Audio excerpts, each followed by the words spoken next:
Welcome back to Mac Stories Unwind. Today's show is brought to you by Collide. I'm John Voorhees, and with me is Federico Viticci. Hey, Federico. Hello, and welcome to Flavortown. Flavortown. Yeah, we're taking a trip downtown to Flavortown. We're rolling out. We are. But before we get too deep into Flavortown, though, I do want to give people kind of a behind-the-scenes look at what the two of us working together sometimes is like, because I remember quite vividly how this topic came up. I was sitting one evening watching TV with Jennifer, and I get a text from you. Yes. And it's something along the lines of, "What's with this guy, Fieri? We should do a show about this." And I was like, okay. Did you tell Jennifer about this? Well, of course I did. She's like, "Why are you laughing?" I said, "Well, Federico just texted me about Guy Fieri of all people on like a Tuesday night, and and I of course picture you. It's later in the evening. You're probably already in bed and doing what you do." It was very late. It was very late, and I had this.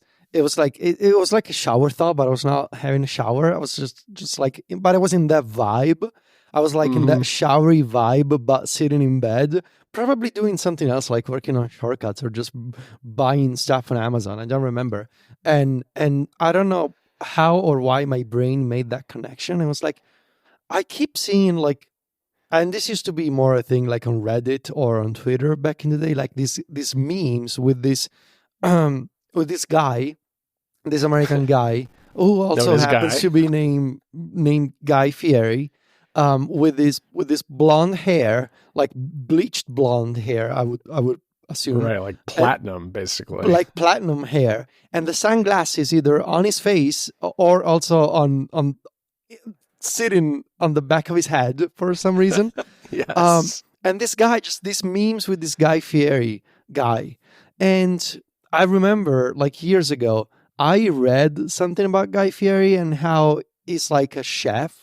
And it does like these cooking shows, but also about how, and mind you, this is like something I read years ago on the internet somewhere, how he's like this positive figure, like just a very chill, very positive guy. And so I thought, well, now that we're doing this new format of Unwind, this feels like a perfect unplugged segment. Like, explain to me what's the deal with Guy Fieri. And you did some research and presented me with some content I should watch. That's correct, because, Guy Fieri's show has been on, it started on, it was called at the time, it was cable TV, it was called the Food Channel. And he really is kind of a pioneer in the sense that he was one of the early people doing what is effectively cooking reality TV, where it's like, instead of doing a cooking show, a traditional cooking show where someone's in a kitchen making something and showing you how to do it, he went out and visited restaurants and visited chefs and things, kind of like an everyman's Anthony Bourdain. Anthony Bourdain would travel the world, go to exotic locations, sample the local cuisine, talk to the locals, get a feel for the culture of the food and the people who make it and all of that. And this is very much like that, except that it's very much an everyman's type of vibe, where it's like a very kind of blue collar vibe. Very, it's the show is called Diners, Drive-ins, and Dives. So it's not fancy food by any stretch of the imagination. It's hamburgers and mac and cheese and barbecue and those kind of places. But they're also the kind of places, like we've talked about dive bars before and why dive bars are popular.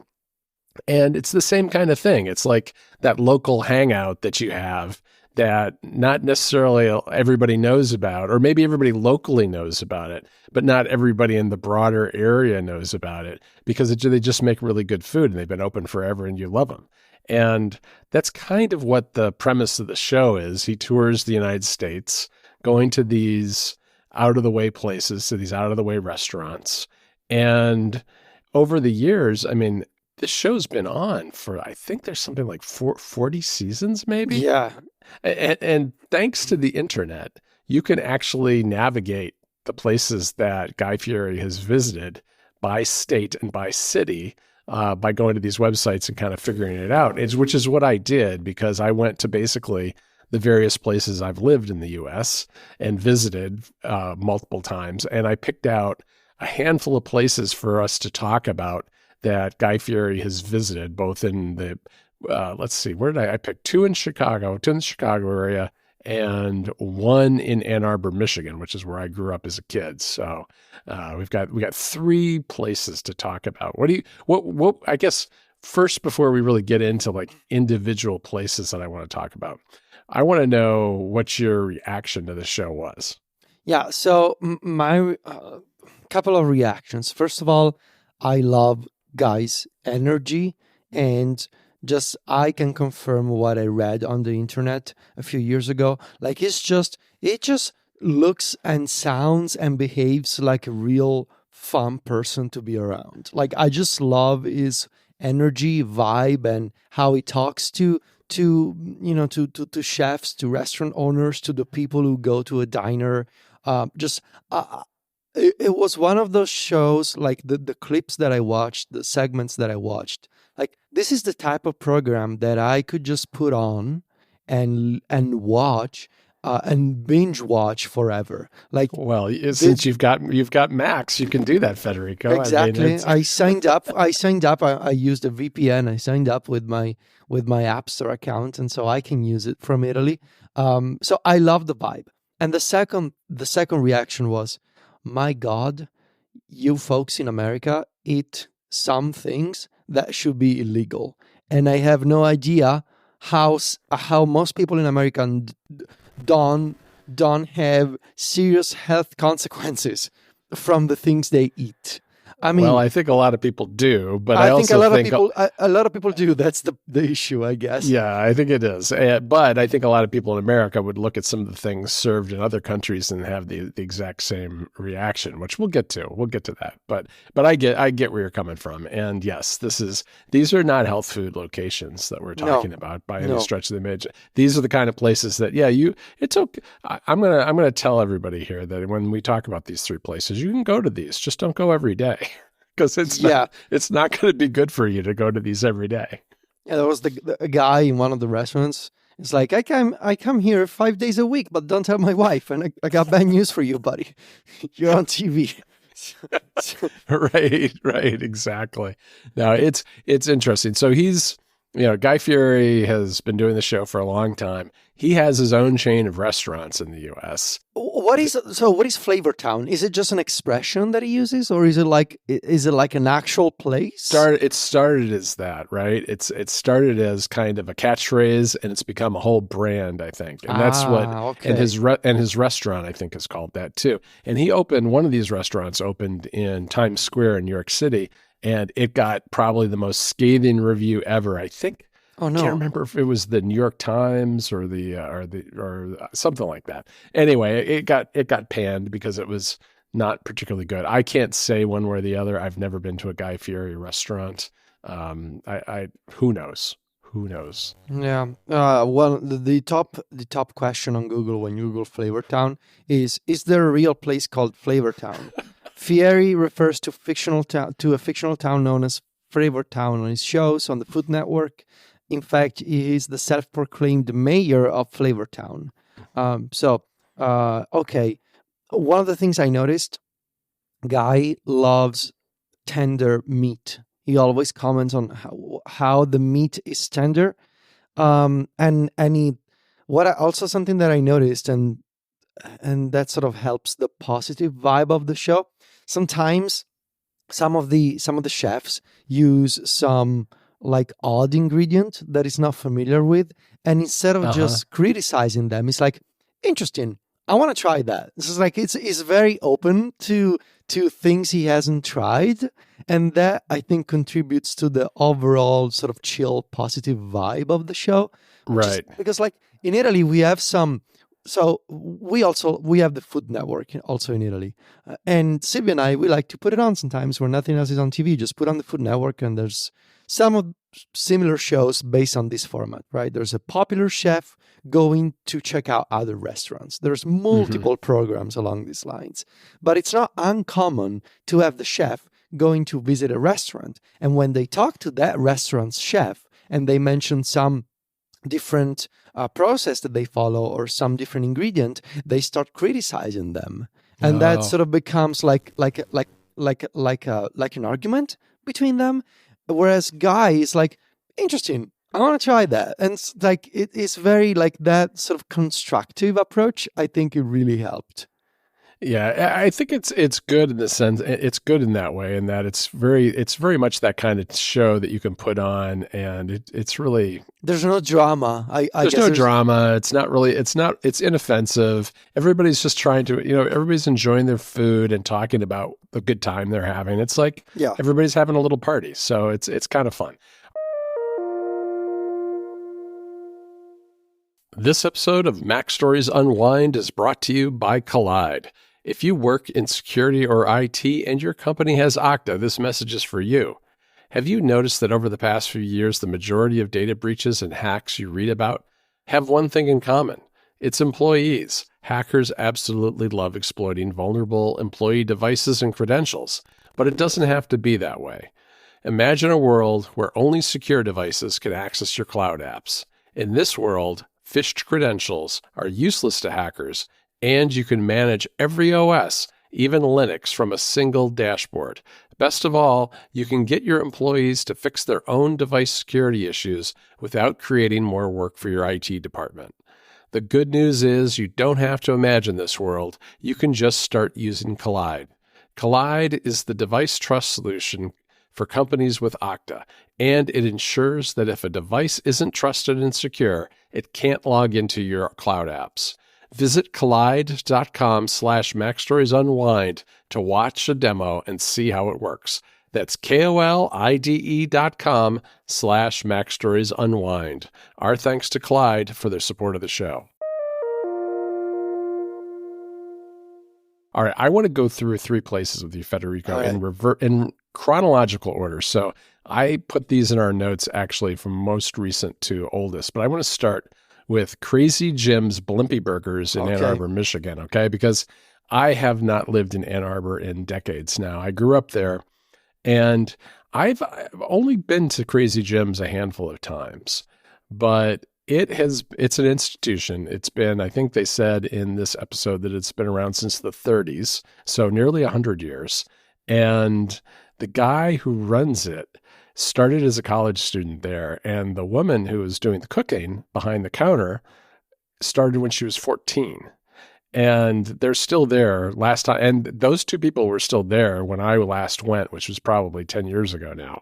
And it's just a hamburger joint that has really good fried vegetables. Like they have onion rings, of course, but they also have all sorts of other fried vegetables. But they're really known for hamburgers that before, smash burgers are a big thing right now, at least in the US, where you really have like these really thin smashed hamburgers. And that has always been a thing at Crazy Jim's Blimpie Burgers. They're these little tiny, almost like meatball-sized balls of ground meat that they smash into a very thin patty, and then they stack them up. And the thing about Crazy Jim's is, first of all, they grind all their own meat, so they have their own kind of like mix, which I think is kind of part of the appeal. But also, they have one of those ordering systems that's very abusive to the customers, where you have to order a very specific way, or the woman behind the counter yells at you. It's like, how many patties? Then I forget what it was. What kind of bun? What kind of toppings? And then what kind of cheese? And if you don't do that, you get yelled at. And it's a tiny, tiny little place inside an old house, in the front part of an old house, where there's a counter with a griddle behind the counter and a handful of tables, and that's it. It's just this tiny little place, and a line forms out the door every day. Yeah, I was struck by how you get yelled at. Yes. If you don't sort of list your order right.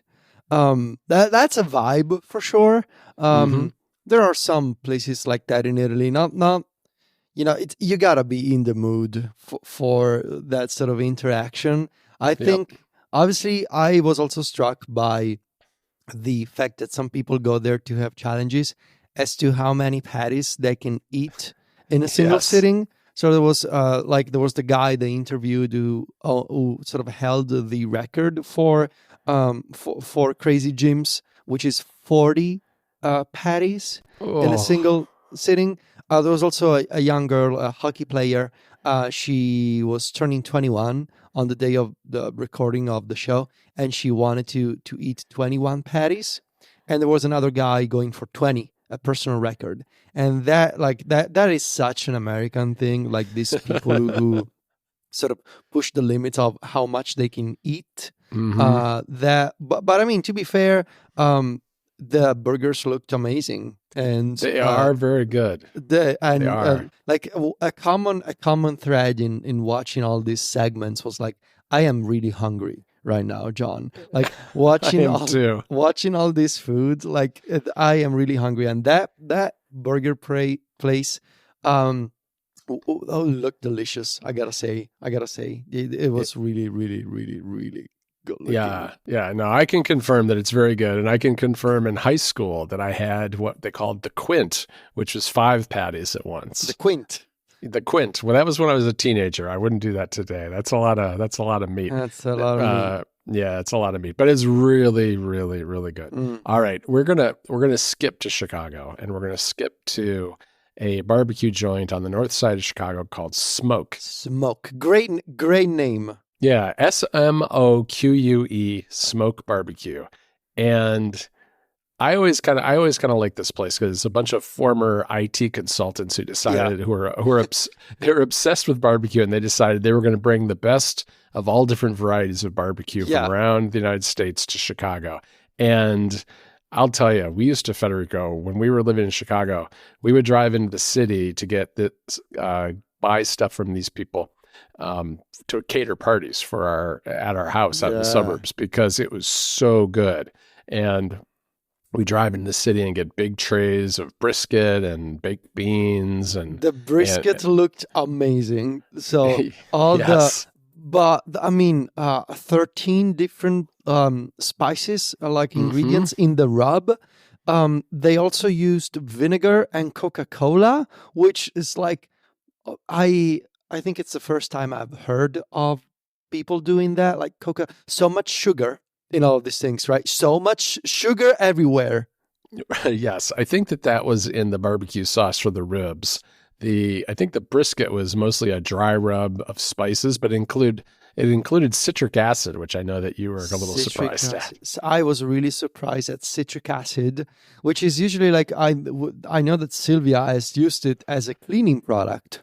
Yeah, It's probably. it can be a natural cleaning product, and these Right. people, they use it in the rub, which is a choice, really. It really Is is. it true? So is it true, John, that people from Chicago tend to gravitate toward ribs instead of brisket? Yeah, I think so. I mean, And brisket also is what more. they called baby backs. That Yeah, was that's a specific kind of rib, a okay. specific cut of ribs. Brisket is very much a Texas thing more than anything Okay. else. I mean, you can find it all over the country, but Chicago barbecue was traditionally more of a ribs place. I think in part because a lot of people moved from places like St. Louis, which is further south, like due south of Chicago, Mm. to Chicago and brought ribs with them because St. Louis is also a very big ribs town. Personally, I like Texas barbecue and Carolina barbecue the best. In North Carolina, the barbecue sauce is very vinegary, almost like a It's not balsamic vinegar, but it's the Mm. consistency of like a salad dressing made with vinegar, right? Like a balsamic vinaigrette type salad dressing, very thin, very tangy, and also often has like a mustard quality to it, like mustard Okay. seasoning it. So that's very much a Carolina thing. But the thing about Smoke was, yeah, they had an amazing brisket. You could either get it sliced or chopped, which I preferred chopped personally. And and then the beans, they also put the leftover brisket from the day into the baked Yeah, beans that that they was made, wild. That was a which is genius really good. idea. I can imagine those beans, and the guy said, "This is not a side dish. This is like a full meal." Oh yeah, And I could eat and just I like a could, giant bowl of those. yeah, yeah. Good luck after that, but sure. Yeah, I know. It's great for you. But in any event, yeah, it's that place is fantastic too, and guys seem to enjoy it. Yeah, The guy liked it a lot. Yes. Yeah, I really like how the guy admits that he put his like stove in the wrong place in the kitchen. Did you catch that part where Yeah, they're like, yeah. "Why?" He's like, "Why'd you put this here?" And he's like, "Oh, my first restaurant. I didn't know any better." It's another place that would get incredibly busy, and you'd have to wait in a long line to get stuff sometimes. Let's Um, talk about the last one, and I have a very yes. specific question for you. Okay. Del Reyes chicken basket. Yeah, right. It goes. The way they say it is Del Rey, just like Del RAY. Rey.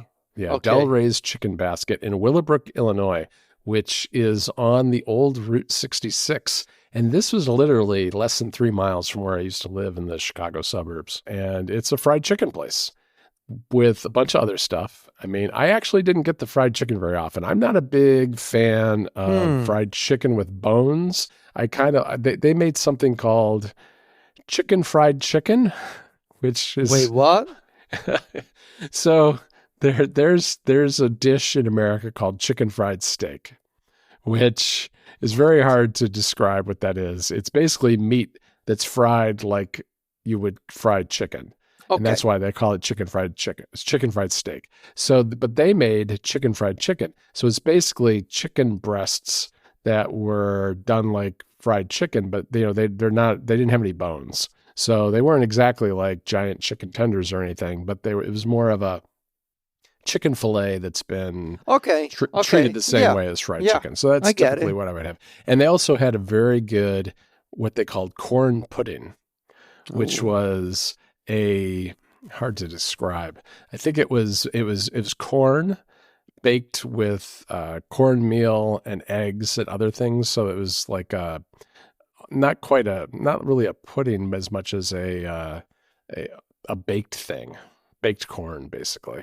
Hmm. Very moist, kind of a little bit between something soft and between a bread and something a little moister and more like a Okay. casserole, maybe Yeah. is a good way to describe it.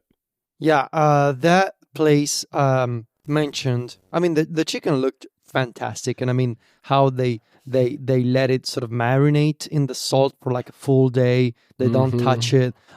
They don't do anything else to it, and how they fry it at a slightly lower temperature than usual. They let it fry for a longer time, and it looked incredibly juicy. And everybody commented on like the breading, how it was really like crispy, and how it was sticking to the meat of the chicken. Like that Hmm. looked really really delicious. But they mentioned that they also do gizzards. What Yes, are I've gizzards? never had a gizzard. Just so you What know. is a gizzard? I am gonna Google it. All right. If you look on Wikipedia, you will see that it is a stomach-like organ in the throat of Oh no. birds. Oh no. This is why I said some people would be grossed out by, tripe and some other things that are eaten in more Yes. normally in Europe, maybe. Some people in Italy also. Yeah, tripe is very popular in Rome. Right. Oh And so, gosh. but this Mm, is one of those type of things. It's an organ mm. dish Okay. that is Not not for me. No. not for me either. And Close I've tab. yeah, you don't want to even look at the pictures. I looked at the pictures. I was like, oh, there goes my appetite. But yeah, so they do have those. They're using the whole bird. I suppose that's good. Yeah. They go through a lot of chicken. They also had a very nice homemade mac and cheese they showed where the guy Yeah, really the mac and cheese was really, really good, I think. spent a lot of time on that mac and cheese. He had like 3 different kinds of cheeses that he made into a sauce, and then he bakes it in the oven at a very high He temperature. he used cheddar, Parmesan cheese, whatever kind of Parmesan they have, and Asiago cheese, Yep, which is an yep. interesting choice. It is. It's a very odd choice to me too. It's a very weird combination, but it works.